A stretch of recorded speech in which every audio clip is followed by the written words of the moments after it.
Colonel Padilla, kilala mo ba si Presidente Duterte? As former mayor and president of the country, Your Honor, Mr. Chair. Personal, kilala mo ba siya? No, Your Honor, Mr. Chair. Nakita na ba kayo? Hindi po nangyari. Nagkita na po kami. Oh, binago mo na naman. How can we believe in your statement? Hindi, during itong... No! Alam na namin yung buong story. Ayan. Yung puzzle, buo na yun. O yan, oh. Hindi po ba kaya siya inilipat sa Davao dahil mas kontrolado nila yung facility kaysa sa Bilibid? Maring isa pong dahilan. O dahil mas kontrolado nila kayo? Hawak po si Chief Garma ng mas mataas. At ang mas mataas niyan ay ang dating Pangulo. Tama ho ba ako? Yes, Your Honor. Serious allegations came to light. Witnesses claimed that former President Rodrigo Roa Duterte was directly involved in the execution of Chinese drug personalities while they were detained in Davao. According to these testimonies, these executions were allegedly carried out in exchange for money and promises of release from imprisonment. Such accusations, if proven true, reveal a systematic abuse of power and a deliberate elimination of individuals for financial gain, all under the pretext of maintaining. Naiba ang iyong affidavit in some material aspect, no? Kaya syempre, magdadahan-dahan tayo, lalong-lalo na sa iyong mga affidavit dahil binago mo ang iyong affidavit. Syempre, gusto nating makasiguro, lalong-lalo na sa mga pangyayari. Sabi nga nila, recantations are generally looked upon with disfavor.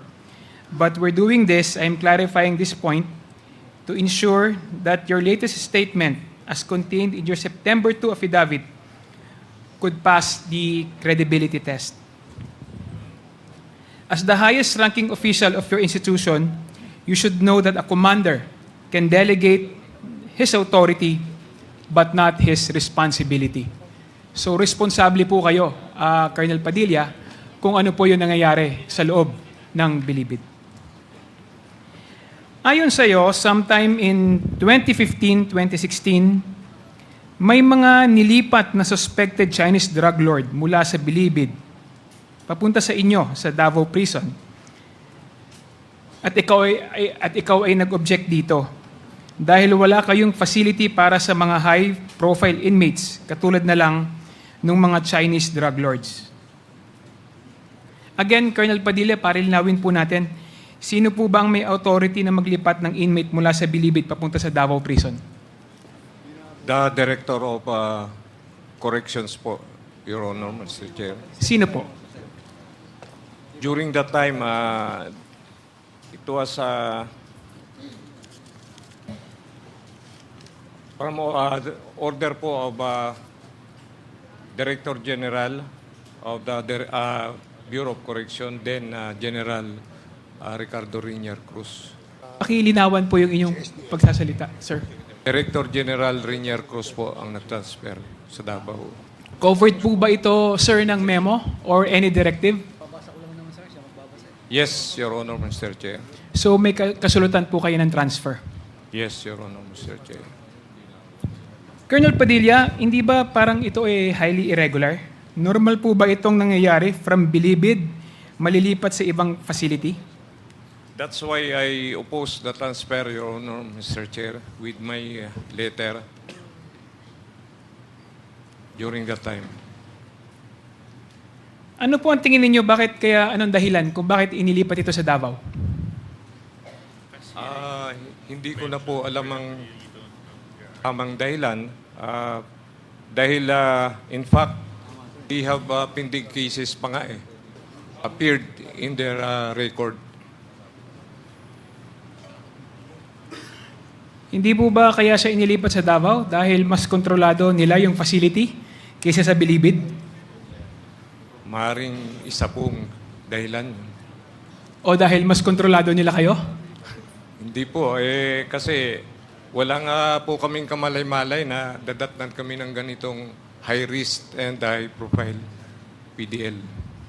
Colonel Padilla, di ba siyempre pag ililipat mo yung isang tao from Bilibid to Davao, hindi ba kaya mo siya ililipat dahil mas kontrolado mo yung mga taong namumuno dun sa Davao Prison?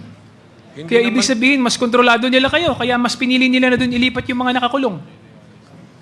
Yes po, Your Honor, Mr. Chair, kasi national headquarters po namin yung New Bilibid Prison.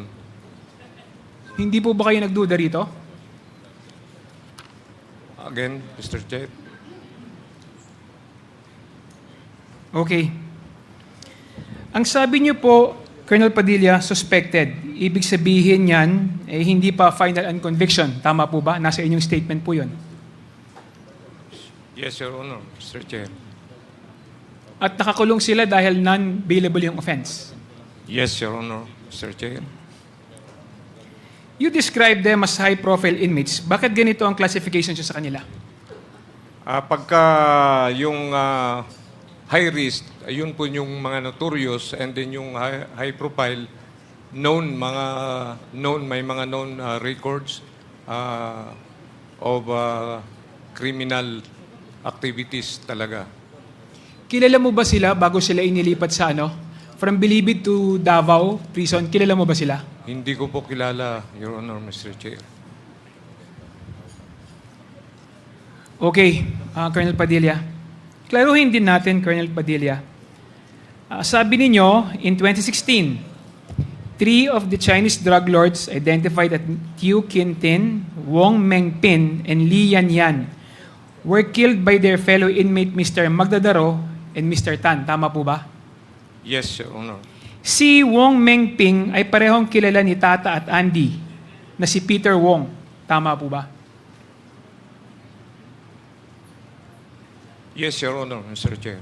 At ito namang si Lin Lan Yan ay parehong tao na kilala ni Tata at Andy na si Jackson Lee. Tama po ba? Yes, Your Honor, Mr. Chair. Sa madaling salita, wala tayong pagtatalo na itong mga pangalan na bidabit mo, ayan din yung pinatay ni Tata at ni Andy. Yes, Your Honor, Mr. Okay. Chair. Colonel Padilla, ayon sa affidavit mo, katulad nga na sinabi ni Honorable Pimentel kanina, prior to such killing, I've been subjected to an intense pressure by CIDG Officer Royina Garma. Tinawagan siya ni Royina Garma. Bago ang pag-uusap ninyo, kilala mo ba si Royina Garma? Kilala ko lang po siya bilang Deputy Chief ng CIDG, Davao City, Your Honor. Sino bang mas maituturing mo mas senior sa inyong dalawa? Hindi ko po masabi kung sinong mas senior sa amin. Hindi mo masabi kung sino mas senior sa inyo, pero ganun na lamang siya makapagsalita sa isang superintendent na katulad mo? Hindi ka ba nagtaka kung bakit ganyan kanya kausapin? Magkaiba po kasi ang level namin sa Bucor at saka doon sa PNP, Your Honor, Mr. Chair. Nung sinabi ni Garma sa'yo, yung mga salita na may mga tao kami dyan at gagawa at huwag mo questionin, and whether you like it or not, we will operate and do not interfere, baka madamay ang pamilya mo. So makipag-cooperate ka. So anong ibig sabihin ng mag-ooperate sila? Ang ibig bang sabihin nito may papatayin sila? Mayroon po, Your Honor, Mr. Chair. Nakatira ka ba sa Davao noong mga panahon na yon? Yes po, Your Honor, Mr. Chair. Even my family. So noong bang sinabi niyo na sa iyong pagkakaintindi, meron ka bang inkling o meron ka bang hula kung sino yung balak nilang patayin noong panahon na yon sa pakikipag-usap mo kay Royina Garma? Yun na pong tatlong Chinese nationals. Itong si CIDG Officer Garma, ito ba yung kaparehas na si Royina Garma na in-appoint ni Presidente Duterte para mag-head ng PCSO? Yes, Your Honor, Mr. Chair. Colonel Padilla, kilala mo ba si Presidente Duterte? As former mayor and president of the country, Your Honor, Mr. Chair. Personal, kilala mo ba siya? No, Your Honor, Mr. Chair. Nakita na ba kayo? Hindi po nangyari. Nagkita na po kami.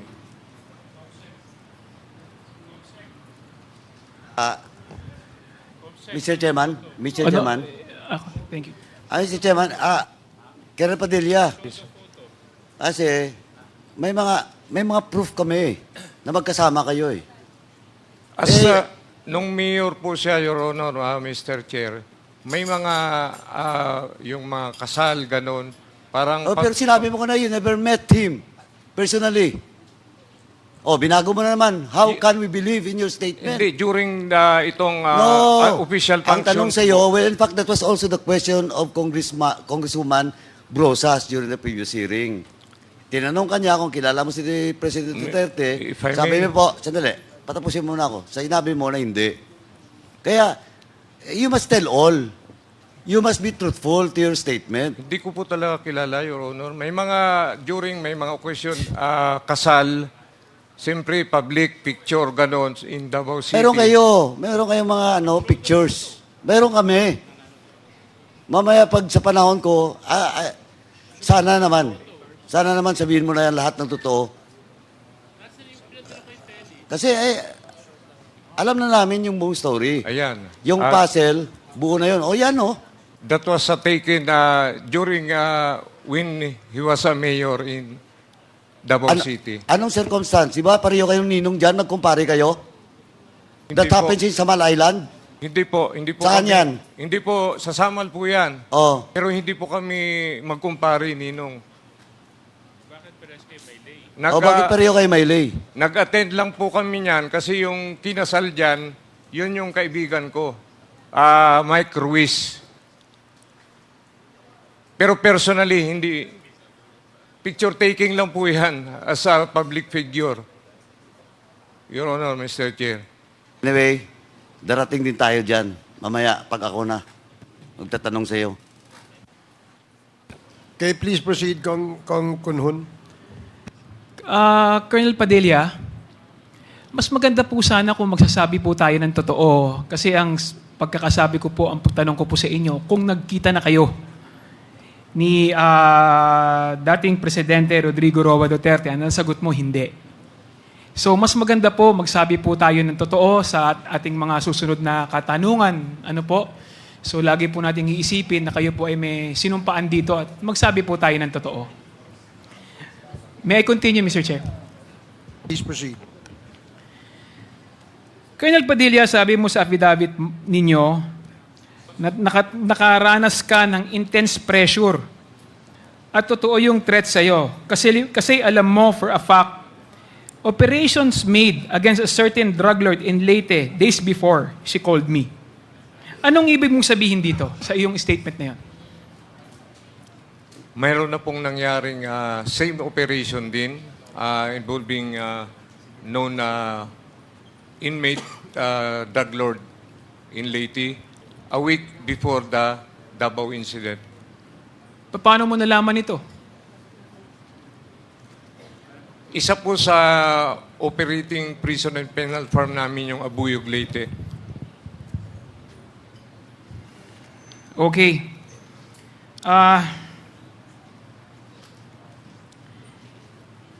Colonel Padilla, sabi mo sa iyong statement, you became worried of your safety, of my safety, and I began to observe the personnel of Davao Penal Colony, who among them were the people referred to by CIDG Karma. So, ang ibig mong sabihin, hindi mo alam kung kailan o paano ang sinong mga kasama sa operation? Yes, Your Honor, Mr. Chair. Wala kang alam dito? Yun pong si IDG Garma. Ang alam kong meron pong utak niyang operation na yan. Pero kilala mo kung sino ang mga target? Yes, Your Honor, yung 3 Chinese nationals. At nung sinabi sa ni Garma yung ganon, hindi ka ba humingi ng detalye sa kanya? Nung pinag-usapan niyo kung sino yung mga target, ano yung detalyeng ibinigay niya sa'yo? Basta yun lang po, yung 3 Chinese national na subject nila. Dahil mga member po yun ng Bamboo Triad and Sinaluha Drug Cartel operating in the country. Bakit ganun ang kapangyarihan niyang si Garma, ni Ruita Garma? Bakit ganun siya ka-impluwensya, yung kanyang kapangyarihan, bakit ganun? Dahil CIDG po siya ng Davao City. So, under po sa area ng operation nila yung Davao, buong Davao. Hindi ba dahil sa iyong palagay, kaya mo rin siya sinusunod at hinahayaan mong kausapin kang ganun dahil tingin mo ba nakarekta siya kay Pangulong Rodrigo Roa Duterte? Marahil, ganun, Your Honor, kasi naging mayor si President Duterte. Kahit na during that time na siya ang deputy CIDG and naging station commander pa po ng isang presinto sa Davao City.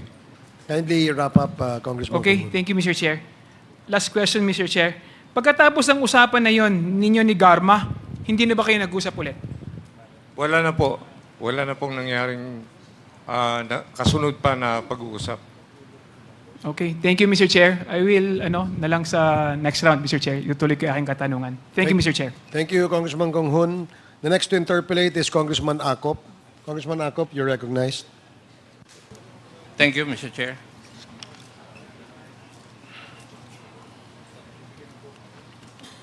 Superintendent Padilla, dalawa po ang inyong affidavit, di po ba? Isang Yes, Your Honor. 27 August at saka isang 2 September. Yes, Your Honor, Mr. Chair. Magkakontra. Yes, Your Honor, Mr. Chair. Binago ko po dahil So, ibig sabihin, nagsinungaling ka nung una at sinumpa mo yun. because of my... Paano kami maniniwala ngayon sa iyo na totoo na yung pangalawa mong affidavit? Kung dun sa umpisa, una pa lang, nagsinungaling ka na. Because of my personal safety, Your Honor, Mr. Chair. Because of your personal safety, nagsinungaling ka. Opo. Kasi Ngayon, gumawa ka ng second affidavit. hindi ko naman po akalain na Hindi. didivulge. Hayaan mo muna, patapusin mo muna ako. Gumawa ka ng second affidavit mo disregarding your personal safety already. Tama po ba ang aking kaisipan? Hindi ko po akalain na in this hearing, ang pagkakalam ko po is through executive session. Take up. Kasi tama po yung sabi ni Honorable Konggun, yung recantation is not looked upon with favor by the courts. Kasi yung ngayon sinabi ko, nagsinungaling ka na doon sa sinumpa mo, tapos babaguhin mo. Yun po yun. Ngayon, umpisahan po natin na ilipat yung 3 Chinese na PDLs sa iyong lugar. Kanino nang galing yung utos? From higher headquarter po, Your Honor. Ah, hindi ko naman. Sino po doon sa higher headquarters na nag-utos? Yung Director of Corrections. Sino po yung Director of Corrections na nag-utos na ilipat yung 3 sa Davao Penal Colony? Based on the record po, Your Honors, Director General then Rinier Cruz.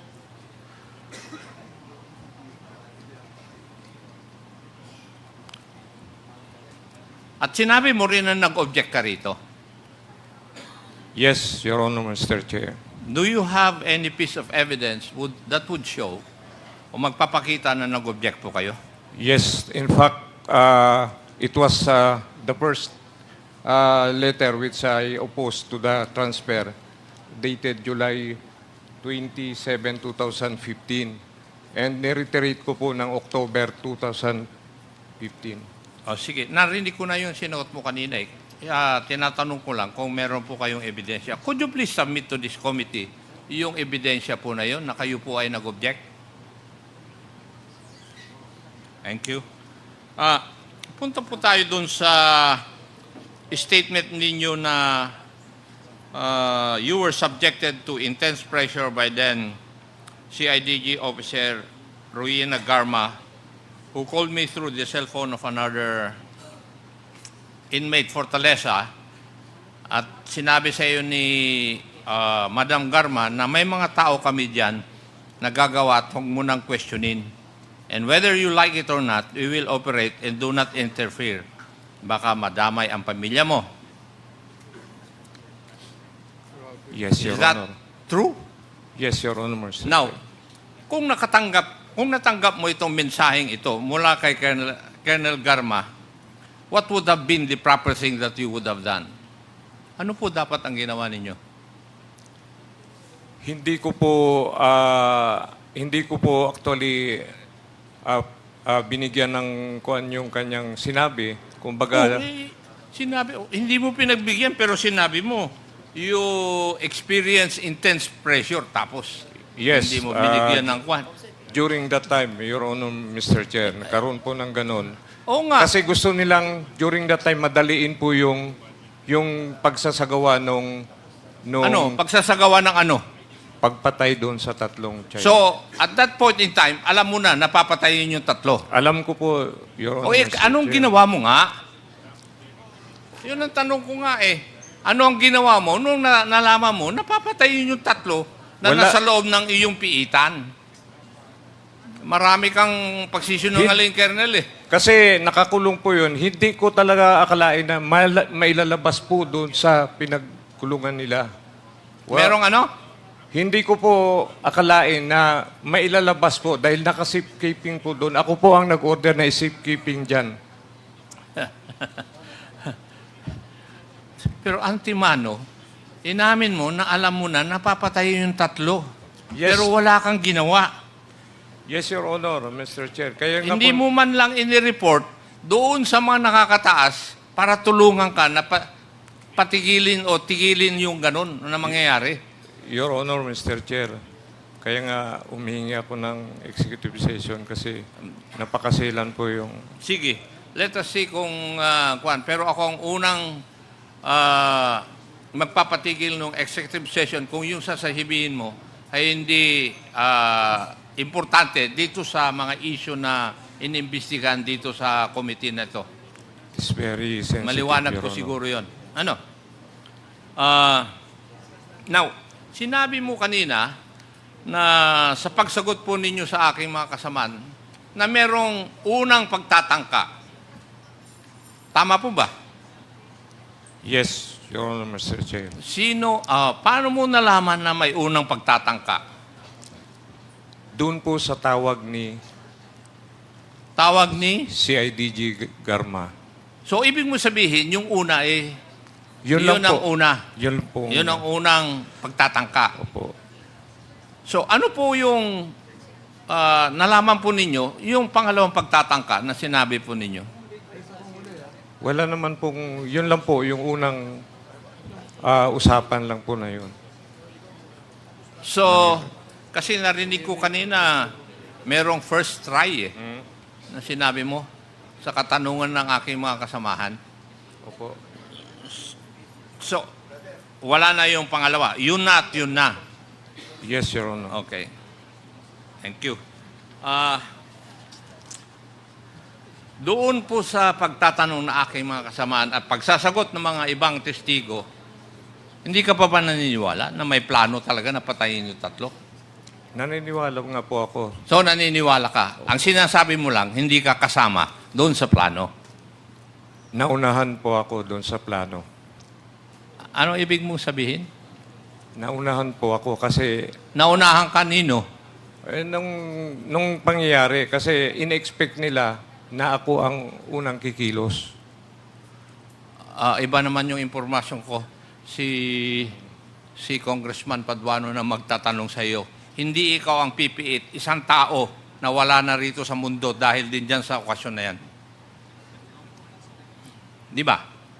Yes, Your Hindi, Honor. That's ikaw why... kasama ka sa plano kasi walang mangyayari sa piitan na yon kung hindi mo alam o kung ayaw mo. Tama po ba? Ganun po, Your Honor, Mr. Chair. May nangyayari sa piitan na hindi mo nalalaman? Ganun po ang nangyari. O nangyari lang dito sa pangyayaring ito? Opo, opo. Okay. Yun po yung inyong depensa. Yung pong paggalugad, kanino pong utos talaga yun? Para magkaroon ng kasalanan yung dalawang PDL para mabartolina sila. At anong yung paggalugad din dun sa foreign part ng inyong detention? Yun po ang Sino po ginalugad din po sila para sila mapunta sa Bartolina? Tama po? Sino nag-utos nun? Tulad ng sinabi ko po, mayroon po akong... Tinatanong ko lang po kung sino ang nag-utos. Sa security operation po. Security operation. Sino po yun? Ang security operation ko during that time is Robert Quinto. Quinto. Tinuturo mo na dahil patay na siya. Hindi po. Di ba? Siya po ang... Hindi nga, patay na siya, di ba? Yes, Your Honor. Pero Yes, binaril din siya. Kaya huwag na tayong pumunta ron. Kasi kanina, nung last hearing, sinabi ni Tiniente Poro na ang nag-utos ng paggalugad doon sa lugar ng mga incheck at saka yung dalawang PDL, kayo po ang tinuro. It's a matter of record. Nandun po. Kaya, ginawa yung galugan na yun para magkaroon ng dahilan para madala sila sa Bartolina kung saan sila papatayin. Kasi, nandun din dun sa statement na sinabi nung dalawang nautusan na papatay na mahirapan sila dahil nandun sa ibang lugar, yung 3 inchik, at nasa ibang lugar sila.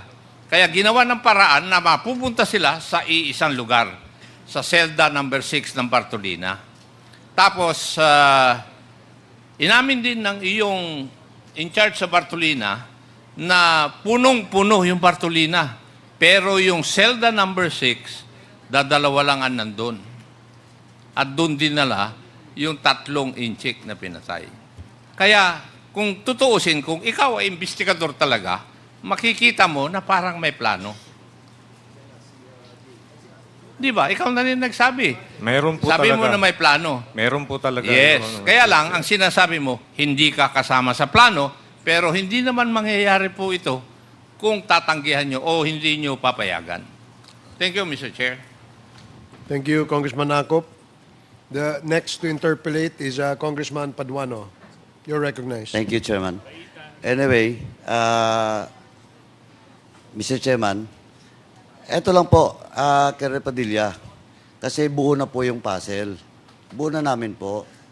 Ngayon, we're just requesting you to tell the truth. Now, in my question, pag hindi mo kayang sagutin in public, you will just tell me na you will request for an executive session. Okay? Kaya nga po, humihingi po ako for an executive session. Kaya nga po, tanungin muna kita, just to establish the premise that indeed, Di ba, Your Honor? you can be allowed for your request. Okay? Ano lang po, premise lang. Sige po. Okay? Sabihin mo lang pag hindi mo masagot. Okay? Sa executive session na lang, just in case. Okay? Now, number 1, actually, kay Padilla, based on our investigation, alam namin, you're the most less corrupt in Davao Penal Colony. Alam po namin yon. Na-check na po namin yung records. Na-check na rin po namin yung mga statements coming from your peers during that time. For example, if I ask you, do you know Dr. Derla? Yes. Di ba, he was also ambushed, but fortunately, nabuhay. Yes, Your Honor. Tama. And that time he was assigned. Di ba? He was assigned in Davao Penal Colony. Yes, Your Honor. Okay. Now, so alam mo yon, Alam mo rin siguro ang kwento doon. Alam mo, di ba? And can you commit to us that you will divulge the reason behind? Yes, Your Honor. Okay, second. Wag na tayo, ito, actually, yung bagong ano mo, yung 9 to 11 nyo, mali ito eh. Hindi totoo to eh. Hindi totoo yung paragraph 9, 10, 11 in your affidavit. Hindi totoo po to. Kasi, if I ask you, kanina tinanong ka ni Chairman Ako with regards to the galugad, malinaw po, walang pakialam na si Quinto the time. Sinabi na po ni Foro na at your orders, galugudin. Maggaluga doon sa INCHEC at saka sa dalawang PDL. Established na po yon. Now, sabi mo dito, during the time, off-duty ka na nung nangyari, di ba? Tama? Okay. Now, if you are off-duty, sino naka-duty during the time? Second, high-ranking, kasi 24/7 dapat yan, di ba, Bucor? Yes Sa inyo? po, Your Sino Honor. yung next? Of course, your deputy. Deputy po, supposed to be. In absence of deputy, No, ang tinatanong ko ngayon, sino? Sino yung nandun? commander of the guards po. Eh, saan si Quinto during the time? Wala po doon. Outside, dahil nakatira po sa labas. So, wala siya. Wala siya. Wala rin siyang travel sa Manila during the official travel during the time. Parang nagkaroon po ng parang may Wednesday siguro. Sabado po nung nangyari. Yeah, Parang August 13. Chinek ko na po yung records eh. August 13, he was not during the week. Yes. Tama? Ganun Okay. po. Kaya yung statement po dito na yung security for operation, blah, blah, blah, Robert Quinto, patay na yun eh. Pero alam ko rin yung kwento dito. Alam mo rin siguro. Yes. Okay. Next question. Is Dr. Derla and ito sinabi ko na kanina, you're the less corrupt. Ito. With due respect, of course, to former colonel, now deceased, Quinto. Alam mo naman yung relasyon ni Quinto, ni Derla sa tatlong Chinese, especially kay Tony Lim. Alam mo yun, di ba? Yes, Your Honor. Now, can you divulge it during the executive session? Yes, Your Honor. At least para lang po maklear din natin yung pangalan ni Quinto with regards to that killing. Kaya nga po, humihingi ako ng... Okay na. I just want to establish muna. Kaya nga, nung nakarang hearing pa, sinabi ko na alam na po namin yung puzzle. Tapos na po yun. And well, in fact, siguro, I just want to confirm to you, during the first hearing, kaya hindi mo po masabi-sabi na nakausap mo si Garma because, alam mo, si Garma, her record, dun sa Davao, di ba? As CIDG, as Chief of Police of a station, di ba? Very close to the President, di ba? Alam mo yun, di ba? Kaya medyo wala kang choice. Yes. That's true. The same as true for all those persons involved in this particular plan. Tama? Yes. Okay. Now, so, do you commit? Sabihin mo na lahat na hindi na ako magtatanong doon. Sabihin mo na you narrate na lang doon sa executive session po. Yes. Kasi gusto ko rin i-clear yung pangalan ni Deputy Superintendent Quinto with regards to what happened. Yes, Your Pero I will Honor. not clear his name with regards to his affiliation with the three Chinese. And pwede natin, well, in fact, kilala mo rin si Macariola. Tama? Yes, Your Honor. Tila ba? And do you confirm that Macariola is very close to classmate ni Quinto? Yes, Your Honor. Oo. Mr. Chair. Di ba? Okay, tell all ka na doon. Ayop pa. Ayop kasi as stated by Congressman Acop, pag hindi ka nagsabi ng totoo, we will cut short your statement Yes, during the Your Honor. executive session. Yes, Your Honor. Tsaka po, marami pa po eh. May mga complication ka kasi. Ang dami dito. For example, Inspector Glasse. Ito, Glasse. Inspector Edgardo Mendoza. Chief Inspector Roque. Now assigned in Sablayan. si Glassy nasa NBP ngayon, di ba? Tama? Davao po. Davao. Davao pa rin. Okay. Now, si Roque is in Sablayan. In Davao po. In Davao pa rin. O, tama. And marami pa po. Mga names. Kasi we have already checked. Pero as I've stated, I hope you will say it all during the executive session. Kasi, again, let me stress, ikaw po, less corrupt ka. Doon sa loob ng ano po. Thank you po. Nakuha ko na po yung background mo. Kaya lang, I do believe na na-pressure ka lang. Kaya tell all na. Tell all na kasi wala na eh. And you will be retiring by November, di ba? Tama. Kasi baka magpatong-patong pang kaso mo because of this. Okay? So, you commit na to this committee. Okay, ha? Yes po. Your Okay. Honor, Mr. That's all, Mr. Chairman. He has already committed and let's see what will happen during the executive session. Thank you, Mr. Chairman. Thank you, Congressman Paduano. The next to interpolate is Congressman Benny Abante. You are recognized. Thank you, Mr. Chair. Magandang tanghali po, Superintendent Padilla. Marami nang naitanong sa inyo at ako'y nagpapasalamat sa inyong mga sagot. I hope that you're really honest enough today sapagkat sinabi nga po ni Congressman Acop na yung inyong unang affidavit na pinadala rito ay pawang kasinungalingan. No? At ngayon, bagong affidavit ninyo ay talagang sinasabi ni po ninyo that you are now telling the truth and nothing but the truth. Ni ba?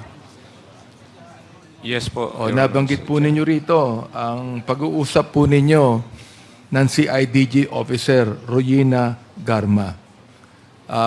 Babanggitin ko uli ang pinag-usapan ninyo. Ang sabi sa inyo na Chief Garma, and I quote, may mga tao kami dyan na gagawa at wag mo nang questionin. And whether you like it or not, we will operate and do not interfere. Baka madamay pa pamilya mo. Alam mo na si Congressman, Colonel Garma, babae, di ba? Yes po. Ibig niyo sabihin na iniwala kayo na ang isang babae pwedeng sabihin to sa inyo? Hawak po nila ang... Alright. Sinabi niyo that you were nagkaroon kayo ng intense pressure. Yung intense pressure, ibig sabihin natakot kayo, sinabi niya. Kayo ba ay nagkaroon ng intense pressure sa kanyang sinabi o sa isip ninyo meron pang tao behind what Chief Garma said at mas mataas po ito? That's true. Hindi po kayo natakot dun sa sinabi ni Chief Garma eh. Kinabahan kayo sapagkat alam ninyo na mayroong mas malaking tao behind what Chief Garma said. Yes po. Kanina po, nabanggit ninyo, tinanong po kayo ng isang colleague namin dito about the former president. Pinanggit niyo yung mayor pa siya. Ano po, nung si Chief Garma ay naging commander ba sa Davao? Si DG po. O therefore, ang binabanggit ninyo, ito. Yung pong behind the big person, sa sinabi po ni Chief Garma, ay inyong ini-implicate ang ating Pangulo, ang ating former president. Ganun po ba? Hindi ko naman po in-implicate, pero hawak po sila ng mas mataas. Okay, ibig sabihin yan, hawak po si Chief Garma ng mas mataas. At ang mas mataas niyan ay ang dating Pangulo. Tama ho ba ako?